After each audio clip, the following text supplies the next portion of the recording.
So these are a few images, again, just so you get the sense. These are nurses coming to feed the children. This is from winters. Again, children playing with outside visitors. Now, for older children, not babies, there were other traumas. The change of language from Arabic to Hebrew. When they learned Hebrew and they were sort of accustomed to the society, they were actually sometimes ashamed of their parents who spoke Arabic. But initially, when they came, they were homesick. They wanted to go back to Baghdad. The education system in the transit camps was very bad. Usually, there was a shack where children learned.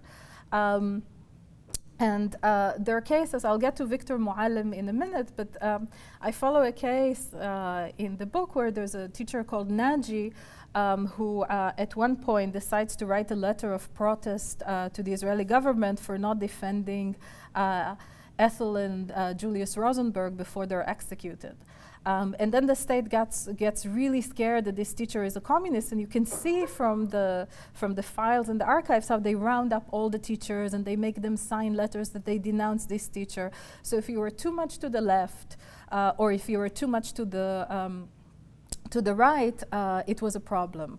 Also, sometimes people who had educational experiences in Iraq, like a teacher called Amal Saleh or a teacher like Victor Muallim, were rejected by the state because they were trained in the Arab Iraqi education system and not in the Israeli state system. Children also remember that they were sprayed like other newcomers with DDT against diseases. And before they were sent to the transit camps, they had to stay in one sort of major camp called Sha'ar Aliyah, the Gate of Aliyah, which was sort of tents where they stayed before they were sent to the transit camps. And one of the things that the children later on in their memoirs, but also the people who ran the camp complained about was that people didn't touch the food. And one of the reasons was that when these newcomers came, they were given food that the European Jews thought would be very good for them. Crackers and jam and sardines. And Iraqi Jews found it absolutely disgusting. And so there are descriptions of how, they're trying to cook the sardines and do something with them. It doesn't work. And basically, we have descriptions that within this context of malnutrition, actually the food is left out. Some young children had to stop their education in order to work, and there were also accidents in the camp. So in the Camp David, close to Haifa, a tent was caught on fire and 3 children died. In Khulon, the transit camp of Khulon, children found a hand grenade, one girl lost an eye.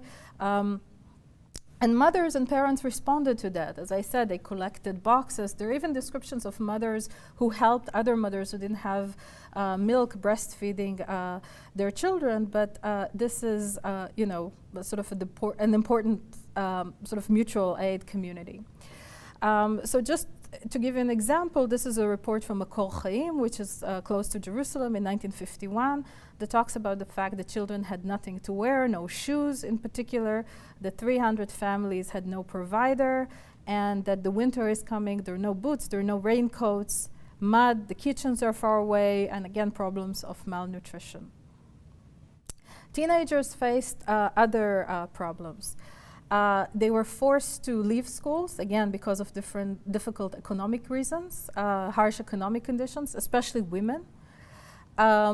Until 1954, 1955, there were very few labor laws that protected young adults, children, teenagers from working. And then some children had the opportunity to move to kibbutzim, to these rural socialist communities in Israel.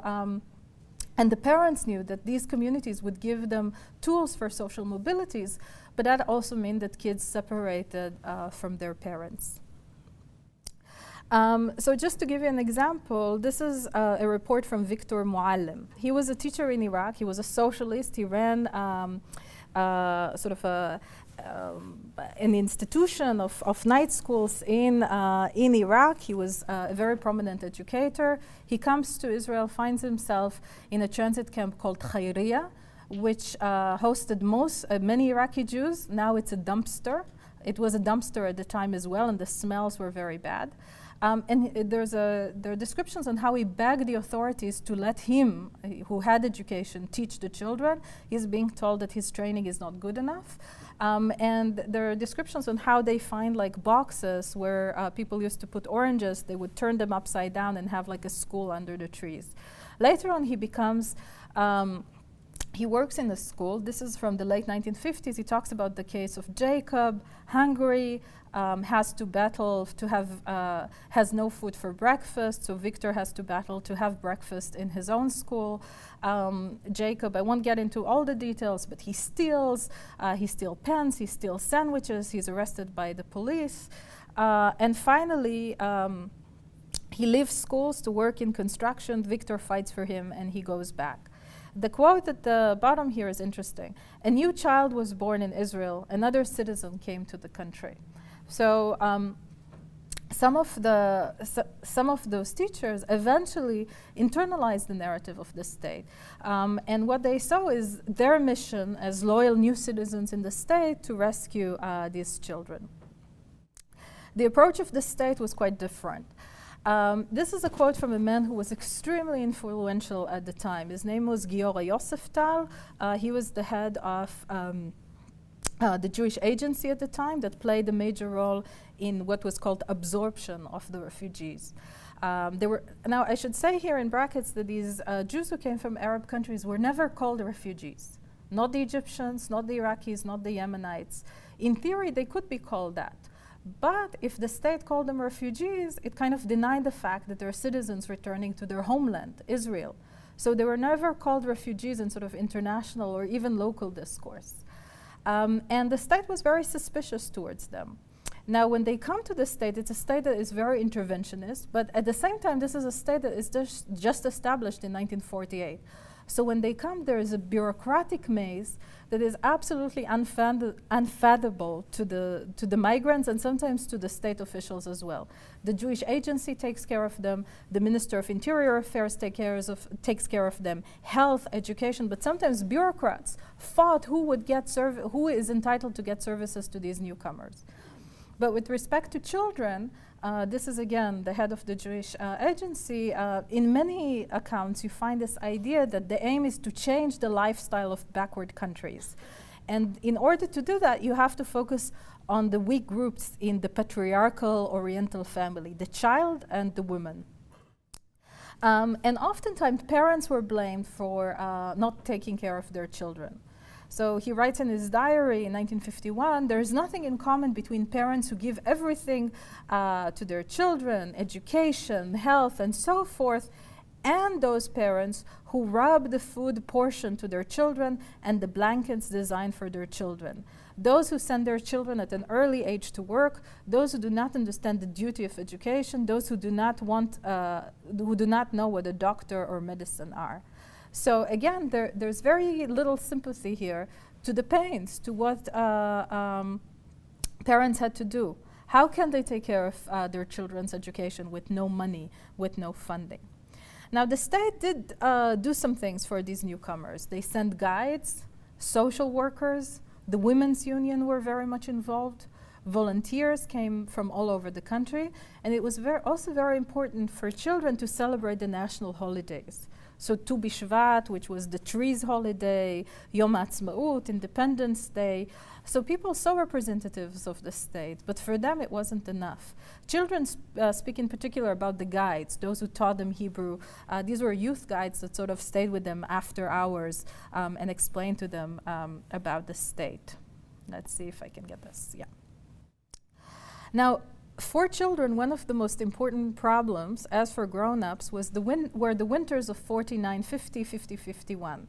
They were very stormy, there was snow, and the rains basically destroyed a lot of these camps. Tents flew up in the air, wooden shacks collapsed. In one camp that actually hosted Yemenite Jews, the roof fell and 6 people were killed. And this is a time where children are actually taken as a group from these transit camps.